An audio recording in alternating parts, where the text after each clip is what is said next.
پلنگ برفی جانوری زیبا و از عائله گربه هاست که در کوههای آسیای مرکزی زندگی می کند. حال حاضر سرشمار پلنگ‌های برفی خیلی کم شده است و در پیش‌روی محوشوی قرار دارد. در این اواخر جانوران شانس را برای آینده روشن پیدا کردند. در قرقیزستان همایشی بین‌المللی حمایت از پلنگ‌های برفی برگزار شد که در آن نمایندگان 12 کشور شرکت داشتند. رئیس جمهور قرقیزستان الماسبک اتامبایف از پلنگ‌های برفی به عنوان جانور مقدس برای مردم قرقیز نام برد.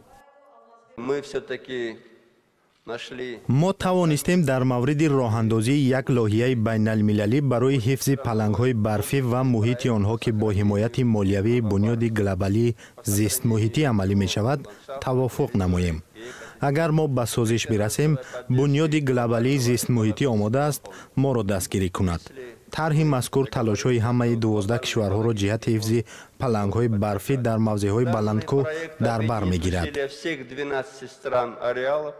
همایشی نخستین بین‌المللی برای حفظ پلنگ‌های برفی سال 2013 برگزار شد. از آن وقت این جانب قرقیزستان توانست محو سرشمار این جانوران را در کشورش باز دارد. به گفته اتامبایف امسال عکس بردار اولین بار در حدود چوی پلنگ‌های برفی را ثبت کرد که قبلا در این قلمرو مشاهده نمی‌شد.